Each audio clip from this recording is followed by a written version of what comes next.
Terima kasih Anda masih bersama kami. Bagi Anda yang baru saja bergabung, kami hadirkan kembali 3 berita utama hari ini. Seorang suami aniaya istrinya dengan sajam di depan anak-anaknya. Perampok sadis mendadak nangis saat ditangkap polisi. Lomba tangkap lele jadi tradisi tahunan warga desa Garecing Sinjai saat HUT Kemerdekaan RI.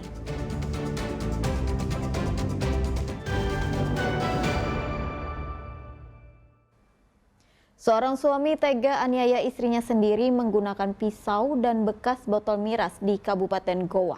Ironisnya, penganiayaan itu dilakukan di depan ketiga anaknya. Nurlia hanya duduk tak berdaya setelah dianiaya oleh suaminya sendiri. Ia terlihat lemas, ada luka sayatan di kepala, di punggung dan memar di wajah. Rumah korban di Desa Kanjilo, Kecamatan Barombong, Kabupaten Goa masih berantakan. Ada bekas pecahan kaca botol dan bercak darah di lantai. Tetangga korban yang mendengar keributan mencoba melerai cekcok yang melibatkan pasutri itu. Saksi mata tidak mengetahui permasalahan apa yang membuat pelaku tega aniaya sang istri di depan ketiga anaknya.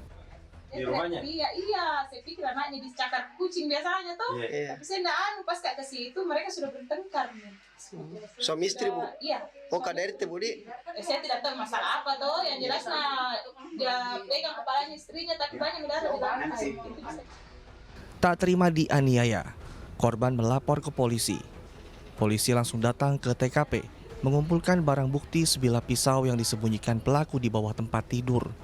Bercak darah di lantai juga menjadi bukti kuat adanya penganiayaan. Dia adalah pasangan suami istri dan istrinya datang ke Polres untuk membuat laporan polisi dan kami telah merespon atas laporan itu. Anggota kami masih di lapangan mengumpulkan fakta itu, baik keterangan maupun fakta yang lain. Pelaku Safarudin dirawat di Puskesmas Kanjilo karena luka di tangannya. Sementara korban akan dibawa ke Unit Perlindungan Perempuan dan Anak Polres Goa untuk diperiksa lebih lanjut. Muhammad Sardi melaporkan dari Kabupaten Goa. Pengamanan kantor Bupati Bone diperketat usai kericuhan demo kenaikan PBB P2. Sisa material bentrokan dibersihkan dan aktivitas di sekitar kantor Bupati kembali normal. Seperti inilah suasana kantor Bupati Bone pada Rabu siang setelah kericuhan saat demo kenaikan PBB P2. Kawat berduri kembali dipasang polisi setelah sebelumnya dirusak oleh massa saat terjadi bentrokan.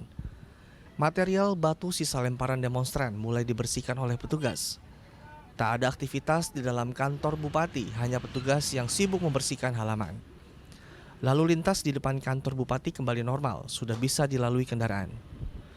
Penjabat Sekretaris Daerah Kabupaten Bone, Andi Saharudin, memastikan kenaikan PBB P2 tahun ini di Kabupaten Bone dibatalkan. Kendati begitu, ia tidak bisa menjamin nilai NJOP tahun depan akan naik atau tidak. Pemerintah daerah akan mengkaji ulang kebijakan tersebut pada awal tahun 2026. Dan untuk nilai NJOP akan kembali ke nilai pajak sebelumnya untuk tahun ini.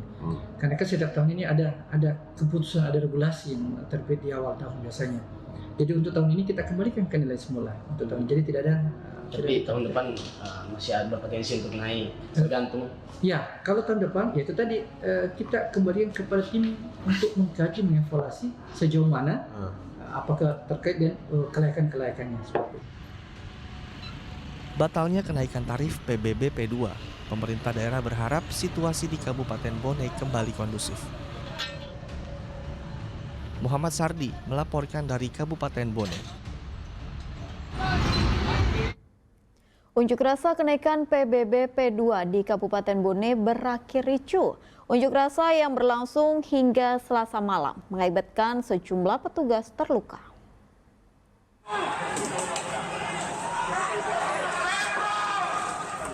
Bentrokan antara pengunjuk rasa dengan aparat kepolisian di depan kantor Bupati Bone, Sulawesi Selatan berlangsung hingga Selasa malam. Massa melempari aparat dengan batu. Kericuan dipicu karena dialog penolakan kenaikan tarif pajak bumi dan bangunan antara pengunjuk rasa dengan pemerintah daerah sejak Selasa pagi menemui jalan buntu.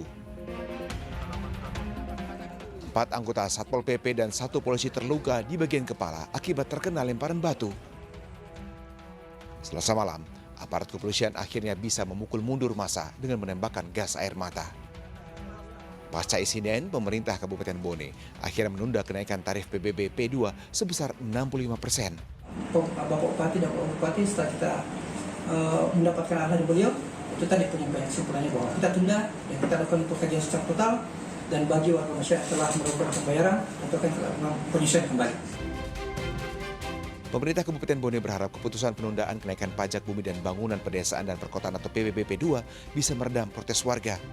Pemerintah juga menegaskan isu kenaikan tarif PBB 300% yang berkembang di masyarakat adalah info yang menyesatkan. Muhammad Sardi melaporkan dari Kabupaten Bone, Sulawesi Selatan.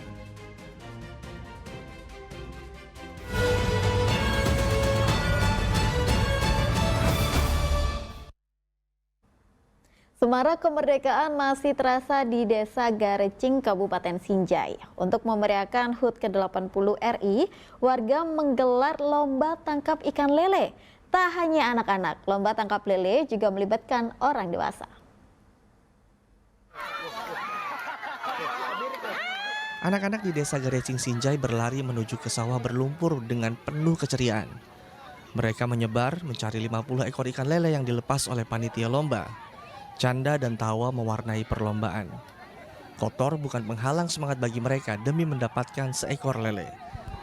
Meski banyak jenis lomba yang digelar oleh pihak panitia, tangkap ikan lele menjadi daya tarik tersendiri karena sudah menjadi tradisi tahunan di desa ini.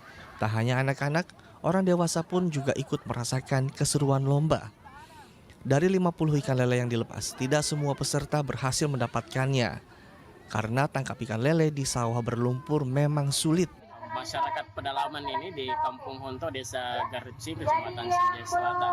Lombanya itu ada banyak lomba sebetulnya, dan yang terbanyak menarik perhatian itu adalah lomba tangkap ikan lele untuk dewasa dan anak-anak.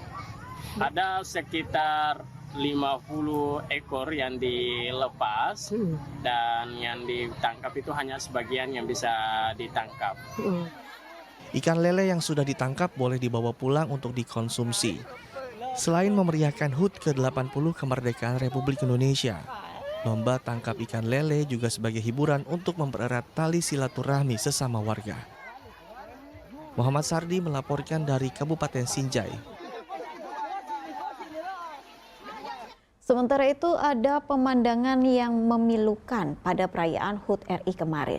2 bocah di goa memungut sisa makanan di bawah kursi tamu undangan.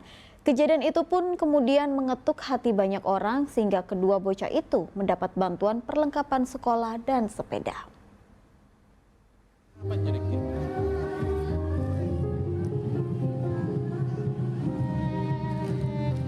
Dua bocah laki-laki memungut sisa makanan di bawah kursi tamu undangan usai upacara HUT ke-80 kemerdekaan RI pada 17 Agustus kemarin.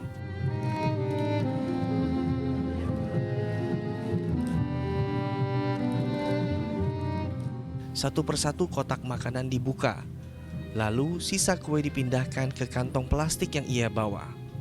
Kue itu memang sisa, tapi bagi mereka itu adalah rezeki. Sisa kue yang sudah terkumpul lalu dibawa pulang untuk dimakan bersama keluarga. Selesai upacara ada kue ditinggal sama pegawai, dia ambil. Dia ambil, Bu, ya. Berapa bungkus dia ambil itu, Bu, yang kita? Tak berapa bungkus itu. Tapi siapa yang dibawakan, Bu? Kita? Dibawa pulang ke rumah. Dan dimakan sama-sama, ya, Bu? Kedua bocah bernama Syamsul dan Muhammad Aidil. Mereka tinggal di rumah sederhana. Sehari-hari orang tua mereka bekerja sebagai pedagang sayur di pasar tradisional.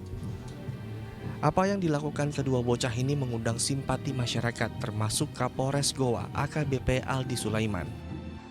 Setelah aksi kedua bocah menjadi sorotan, Kapolres Goa mendatangi rumah kedua bocah untuk memberikan bantuan perlengkapan sekolah dan hadiah sepeda.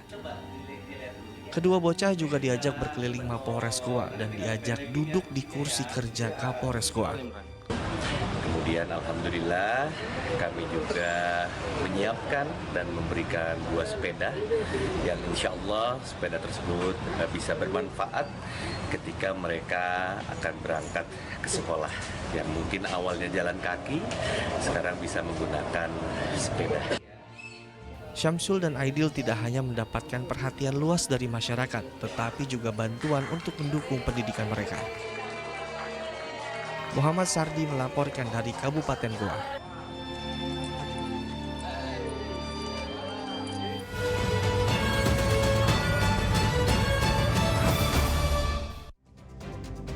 Ya, laporan tersebut mengakhiri berita Makassar hari ini. Jangan lupa pastikan Anda subscribe channel YouTube Liputan 6 SCTV Daerah. Saya Tabita Putri, berterima kasih atas perhatian dan kebersamaan Anda. Selamat beraktivitas dan sampai jumpa.